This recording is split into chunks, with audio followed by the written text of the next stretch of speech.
But what I can tell you is if Christ is warning about it, it's like severe. You know what I'm saying? It's not something you're like, oh, I'll just be okay. You know, I don't think so, man. I think, especially with the advent of AI and video, and you can't tell what's real and what's not, especially in a cyberspace environment. How are you going to navigate that? I'm Todd, and I was naughty. I did everything wrong. I got kicked out of art school, I drank heavily, and I looked to other religions and versions of spirituality to get fulfilled. The problem was, I was in the occult and I didn't even know it. My life was a wreck, and I had to learn what it meant to have a relationship with Jesus. And I'm Laura. I was super nice. I did everything right. I got saved young, went to Moody Bible Institute, got married, and followed the Christian rules to having a good life. Problem was, that formula didn't work. I had to change how I related with Jesus. At the end of the day, what I learned is the very simple truth. Jesus is the answer, and the only one that will ever actually fulfill you. Naughty versus nice. And welcome back to Naughty versus Nice. Of course, I'm your co-host, Todd. He's throwing this whole co-host thing in. I know. I'm throwing you off, right? Your co-host, Laura. Wait till I add in an actual introduction to the whole thing, you know? I'm Gotta Laura. do that. Waiting on you, dear. I'm producer Kelly. Bossy, mean. Cross off the to-do list, Kelly. And she basically told Todd this week he wasted his time. Completely. And it turned out I did not waste my time because some of the thoughts that I had were actually good thoughts for our last episode. Our most recent guest, that was Dr. Rosalie Rose, if I'm pronouncing that correctly. She is a 50-plus year professor at Moody. The reason that we had her on the show was she was, first of all, gracious enough to say yes to an invitation, but she also had given a lecture regarding the nature of technology, its invasive role in our life, and how it is kind of usurping God's authority in the believer's life, whether we realize it or not. Dare I say, technology is seeping into the lives of believers, and they're not realizing the after effects, the ramifications, and the consequences of that. And that's an episode, our last episode, we've talked about that. She's an expert that kind of runs the experiment on her students where they go on a technology fast for periods of time. And she's got paper after paper of years of students writing about what the effects of this have been on their lives. And that's the kind of thing that we discussed in our last episode. I found it interesting, too, in the fasting, some of the results that she had. Well, some of the statements, and she mentioned those in the previous episode, but just the idea that some of the men had realized the tie between their smartphone and pornography, that they went to the flip phone. And I think anytime we've talked about pornography and we say on some level, you probably have to get rid of most of your social media. If you're going to do this, you're going to have to do that. And that nobody wants to do that. But interesting that those men would come to that conclusion on their own. I don't know. I thought that was an interesting result of that experiment or that test that she does. And that's part of this, though. This is, Christ says something to the idea of if your eye causes you to sin, pluck out your eye. Obviously, he doesn't mean take out your entire eye for real necessarily, but this would be an example of that. If you've got a situation and the cell phone is causing you to stumble, then figure it out. Mm-hmm. Take an active measure, an active step, whether that's make sure that whenever you're home, that cell phone has got a spot on the countertop, and that's where it stays, so that way you can hear a call, an emergency call if you need it, but you don't take it in the bathroom with you. You don't, go take it around with you. You don't have it in your pocket wherever you go. It just stays there as the phone of the house, so to speak. Or go back to the old T9, flip phone StarTAC or something like that, that heats up to 1,000 degrees after a 10-minute phone call. I like that idea. So what did you think? What were your thoughts about some of the other things that she was talking about?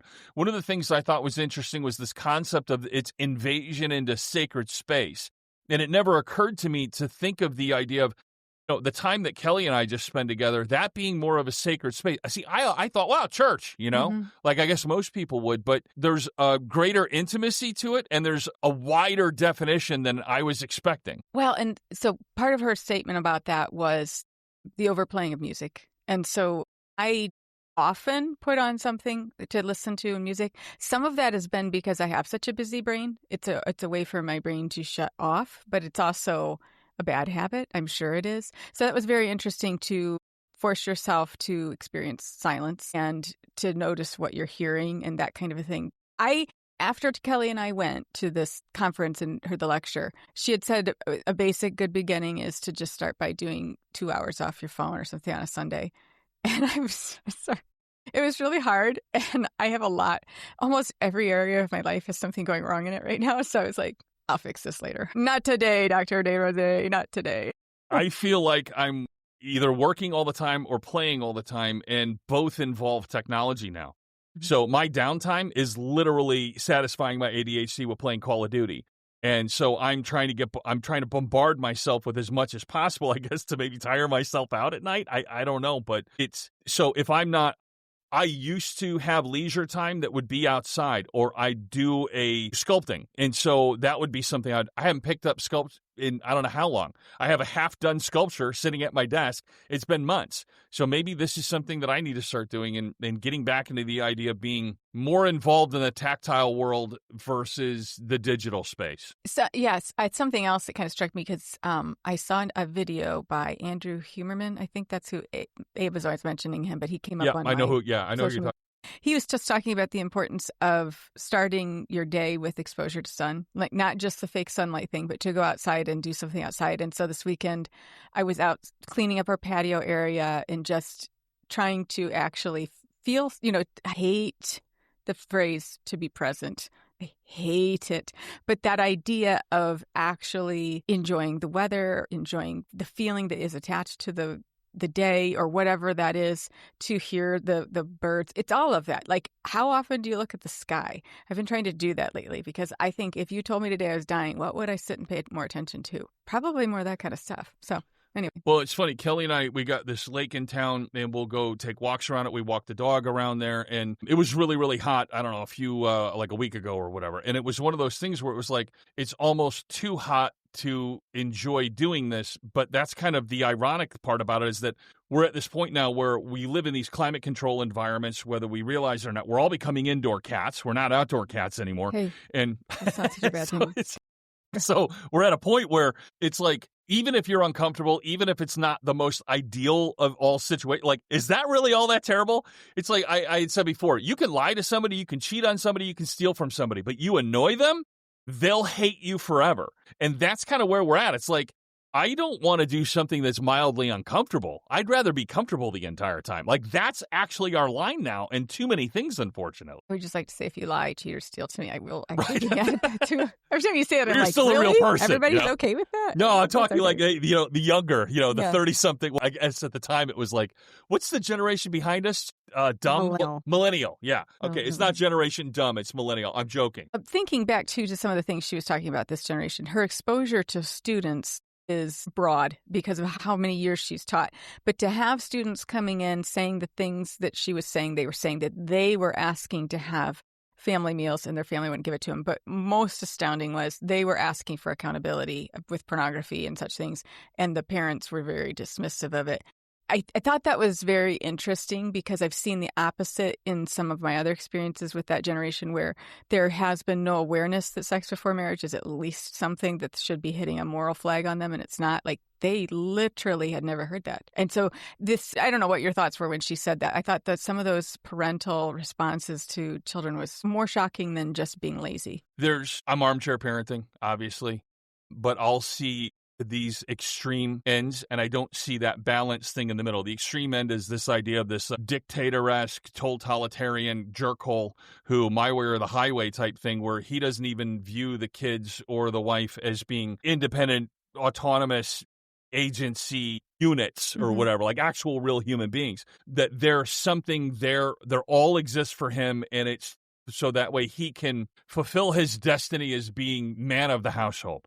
And then you have this other extreme where it's like they're just this shiftless Ponzi ninny. They have their weak-chinned nonsense, and they don't have any input to do in any way, and let their, it's the happy wife, happy life kind of, misnomer. Which, by the way, you want your wife to hate you? Okay, use that as your motto of how to go about things. She'll hate you within only a few short years. It's that I hate to say the middle ground on something like that, but it's the having the strength and the character to not give care at all what somebody thinks of you, because I'm not here to make friends, but also to be the one that steps in between your family and the bear and gives them a fighting chance to get out of there.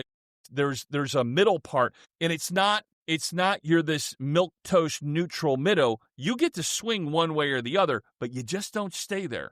And you don't go all the way to the end of that swing.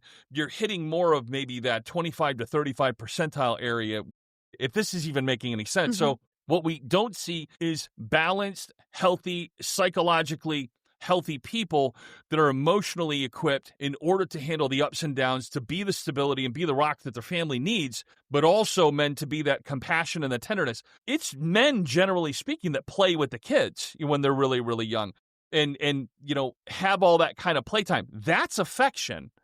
It's not just nonsense playtime. It's actually showing children affection, showing compassion. It's just done in a very masculine way. We just don't see it anymore. It's disappointing. Well, and I'm seeing it more and more just as I've had kids in high school and in college, and then you spend time on their campuses and their lives.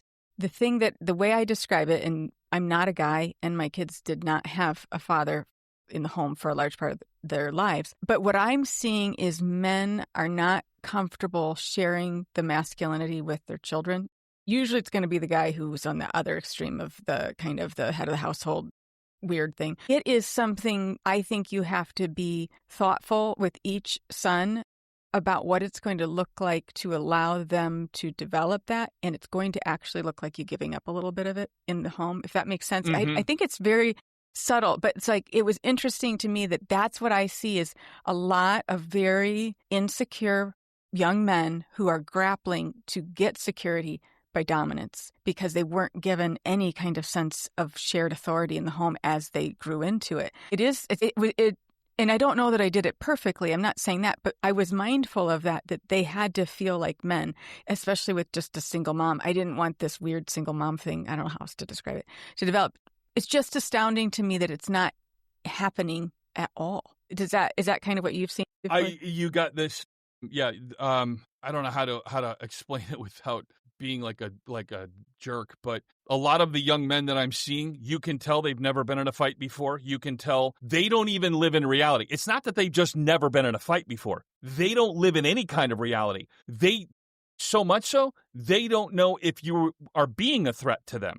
If that makes sense, they're completely disconnected in absolutely every way. So much so that there's a part of it, it's almost apathetic to the fact that they actually have an existence. It's all done through the internal space. And cyberspace is its own version of an extension of that internal space. So they live there the entire time in anxiety, in identity, in all the other things that go along with it. That's the place that they live. So if you want to cut them with a knife, so to speak, you make an insult or you hit them where it hurts on what that registers on that level. But you can slap them and it won't mean anything to them because they're not connected to reality as it is. It's something like that. And no, I'm not slapping 16-year-old kids, but there's a part of them that's not there. There's a fire in their eyes that's not there. They know that it's missing when they see it in another person, and they like it, and they want to be around it, but they don't know how to cultivate it. They don't know how to capture it, and they definitely don't know how to bring it into themselves so it can come out, so to speak. And honestly, it starts with fighting. It really does. Well, and I think it ends up that because they don't know how to fabricate it, they put on what I would consider like a dangerous false bravado in which everybody can see through it. Like, I don't know how people know, but they just know a fake. Mm-hmm. Or you have the other person who is incredibly pushover and it's almost feminine in their response to a world that's asking them to respond in the masculine. And so, I don't know. It's kind of a side topic to what she was talking about, but it struck me. My other question, we didn't really talk about about AI. She kind of mentioned it towards the end. So having discussed things with her, what are your thoughts as you think about AI? I've been massively against it my entire life until recently, quite frankly. And where I'm at now with it is that I've had a number of things theologically click into place that I talk about how Christians are more superstitious than they're grounded. And I feel very comfortable saying that because I have the ability to look at my own self and go, I was actually more superstitious about things 5 years ago than I am today. And so it's a self-critique as much as it is a commentary on what I'm also seeing out there. AI, sparingly used, given the proper prompts, given understanding what you're interacting with, understanding it is the affirmation machine unlike anything that's ever happened before. You type into AI-generated religious cult or something like that and just read the articles. If you have a weak sense of self, the AI will tell you that selling your own poop is a brilliant idea, and I can't believe nobody's ever thought of it before. And I'm not joking, but I actually saw a Twitter screenshot of that, and this guy was saying this is how much AI will affirm everything that you do. The worst idea imaginable will tell you is absolutely brilliant and genius. So how you interact with it, recognizing that that's what it is, and understanding that, you have to have shields up when talking about it. It's like you're, to use a Star Trek reference or whatever, you're going in to negotiate with Klingons. It's not your friend, but you can have value from it. You can have positive interactions with it if you put up proper guardrails, proper framework, and set in the proper boundaries. You can actually get a lot out of it, How do you think about it as far as people using it to cut so many corners, so many shortcuts that almost it's robbing creativity or the process of creativity? Is that happening because you work with that? Yes. I use it. I have a creative job, and so I literally will use it to generate images, and then I will mash the images together in Photoshop or edit them or cultivate what it is that I need. I'm in a position now where if I had to hand draw, I'll give you an example. If I had to I do work for very popular race car franchises, and I've got to draw the car exactly, and I've got to do that. I can spend 9 hours doing that, or I can get the framework set up and have the image and the angle and all the things that I need by feeding in images of the real car and having it spit out and produce an image that's original. You don't have to pay royalties on. And then I can go ahead and alter and adjust even further and spend 2.5 hours on it. It's just dollars and cents at a certain point. So it makes production artwork faster, quicker, and less expensive. But what's happening is people are using it not just for that, but for creativity in general. And they'll eventually get to a point where it'll do everything for you. Like music, for example, now. People are like, oh, I wrote the song. You didn't write the song. You didn't make the song. You didn't do it. Sounds great, but you didn't do anything. It is AI. And then the other side of that, I had another thought here. Here's the other thing.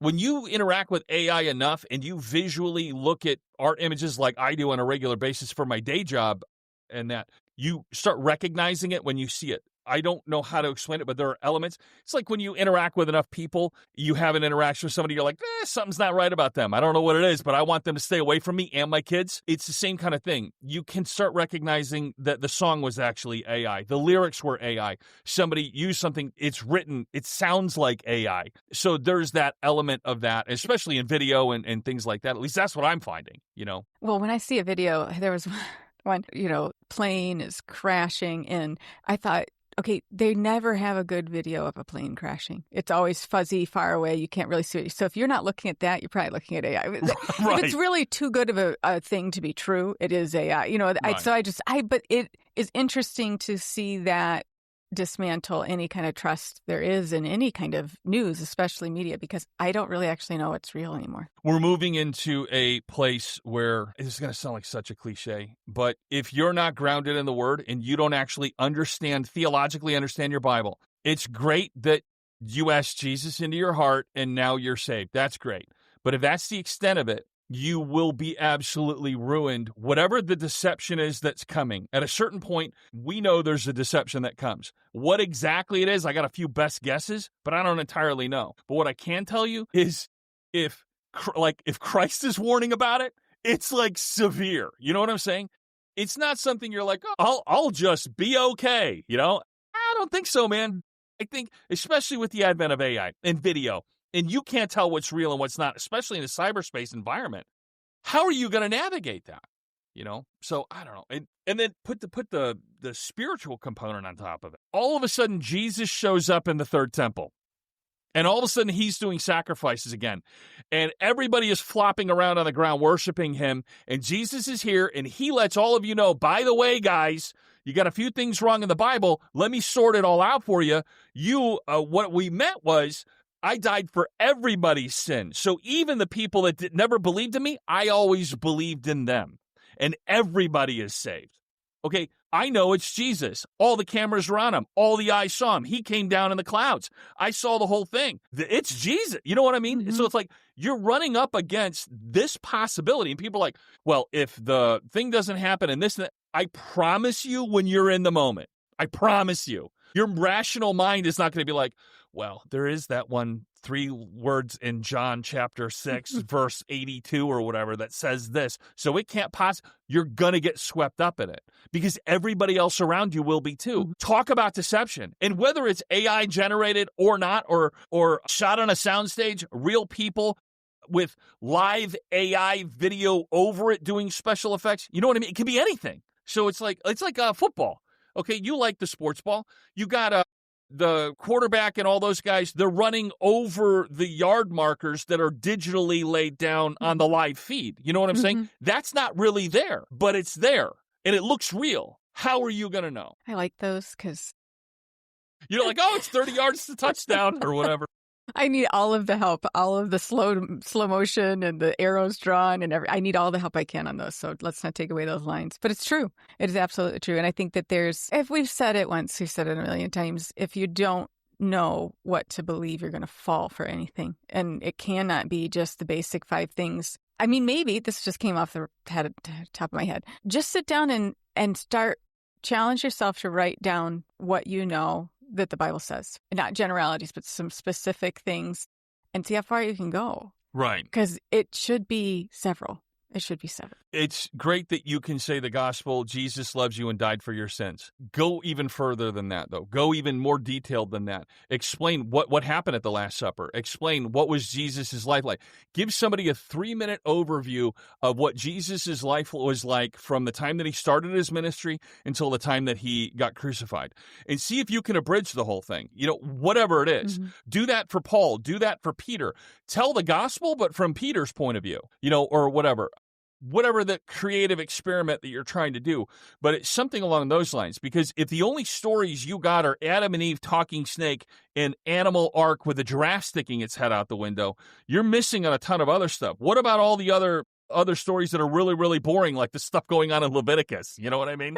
If you can't sleep, read Leviticus or Isaiah. Sorry for all the scholars out there, but those ones will put you to sleep. A question. Let's get back to our original topic. I know, right? We veered off track. Yeah. So we only have like 5 minutes left in the studio. Oof. So what is one thing from the interview that kind of hit both of you? Anything that she said that made you think, or where you were like, I can answer for me why you two think. She gave the example that the kids come back after their 48-hour purge of technology and will realize that they had no longer heard birds singing, and that they would go on walks and they actually heard nature and sounds and birds and leaves and all these different things. And she had referenced the verse. I don't know where the Bible verse is because I'm terrible about memorizing those stuff.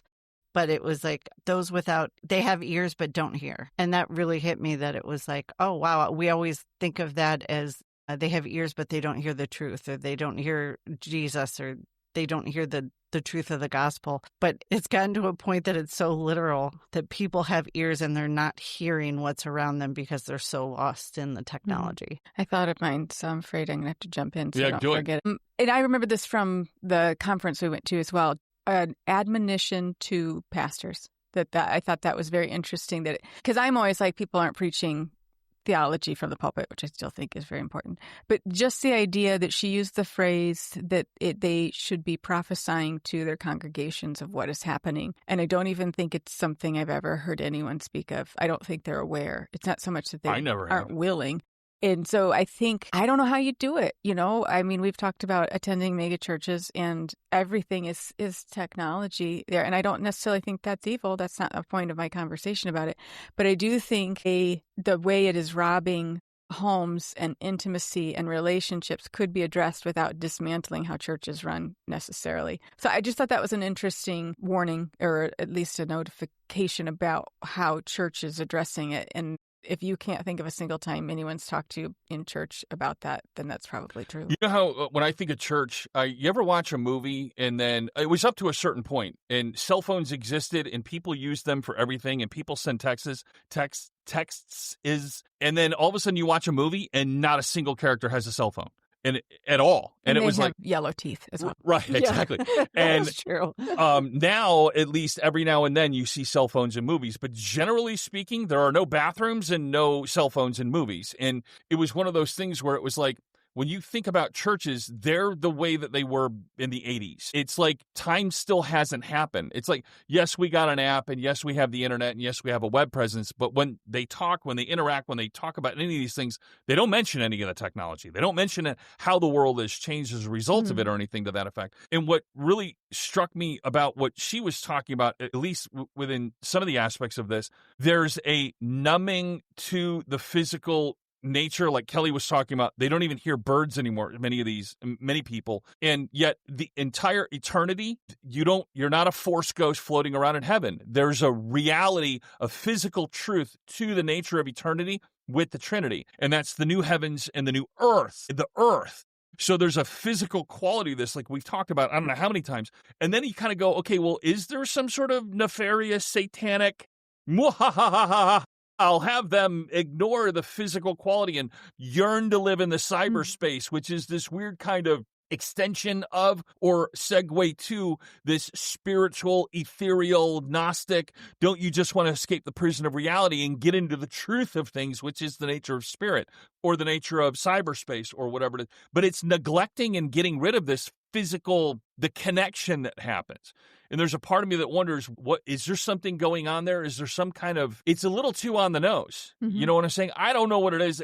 But yes, that's the thought. So is there something going on, getting us disconnected and plugged in and disconnected from reality that somehow has some sort of reverberatory effects to connecting with Christ somehow? And the body. It's something along those lines. Yeah. Did we do that in good time, Kelly? Yes. Good job, kids. Do we have a star? If I had one. Get one. Thank you very much. Right? I guess we're going to wrap it all up. So thank you very much for joining us for this episode. We appreciate it. Well, let's do that all again. And take two. Thank you very much for joining us for this episode. And if you are curious as to the interview that we're talking about, go check out the last episode that we had where we talk with Dr. Rosalie DesRosiers. And we'll talk to you next time. There we go. Talk about bad segues. Hey, thanks for listening to Naughty versus Nice. If this episode hit home for you, or, got us stepped on your toes a little, but in a good way, go ahead and follow, and leave us a review. It helps us out way more than you could possibly know. We're on all the socials at Naughty versus Nice. That's VERSUS Nice. And if you believe in what it is that Laura and I are doing, you can definitely pop on over to patreon.com/Naughty versus Nice. And give us a hand there as well. Thanks for walking this road with us as we have these conversations, talk about these wider concepts, and discuss what it means to be followers of Christ. We really appreciate you joining us, and we'll talk at you next time.